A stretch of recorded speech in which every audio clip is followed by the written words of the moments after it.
Terance, you guys found multiple ways just to fight back in this game and cut it to single digits. What was just the overall difference maker that allowed the Phoenix Suns to close out and get the win? I think their ability to make open threes. We were kind of giving them that shot, trying to live with that rather than a Devin Booker ISO. So just ability to make shots down the stretch. They're a veteran team. They've been in games like this numerous times, so didn't really shake them. When things were going right and you guys were able to cut it close, what can you guys take away from those type of stretches that you guys can need, especially going forward? I think we were, when we were pushing it and having good runs, we were able to get organized earlier in the shot clock and get good quality shots. And every time we did that, I think, we were in the game at that point. These last couple games, have you seen, and I understand every game has its own character, but have you seen a common thread defensively with some of the issues that you guys have had, particularly, perimeter-wise? Yeah, I guess so. How much different, how adjusted are you to playing offensively in a way where you have the ball in your hands a lot more of the time than you have, in some of your past seasons, I guess? You're a vet. I don't want to say is the game slowing down, but is the game feeling easier with the ball in your hands as the season progresses? Totally different look for me. I haven't had the ball in my hands seriously since my my rookie year.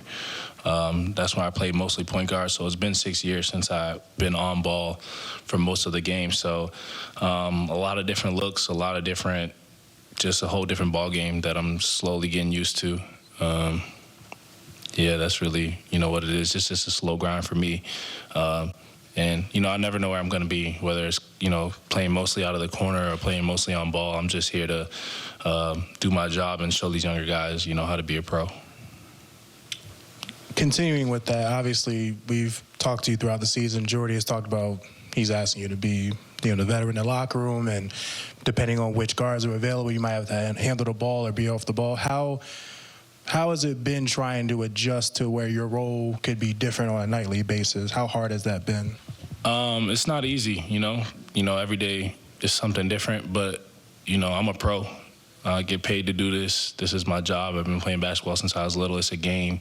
So I'm going to tackle the challenge every day and have fun with it. I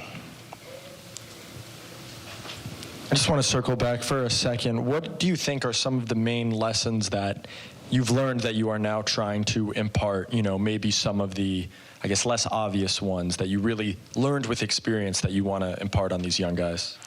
I think that not every night's going to be your night. A lot of these young guys come from situations where, they have the ball most of the time. They're the main guy on the team. And, they're expected to always play well and expected for shots to always go in and expected to always have every play call for them. And there's a lot of money to be made in this league not being that person. Being a guy that's waiting on his turn, being a guy that comes every day on time, being a guy that gets extra shots, being a guy that stays late, comes in early, being a great locker room guy, respecting everybody in the locker room. So there's a lot of money to be made when you're that guy.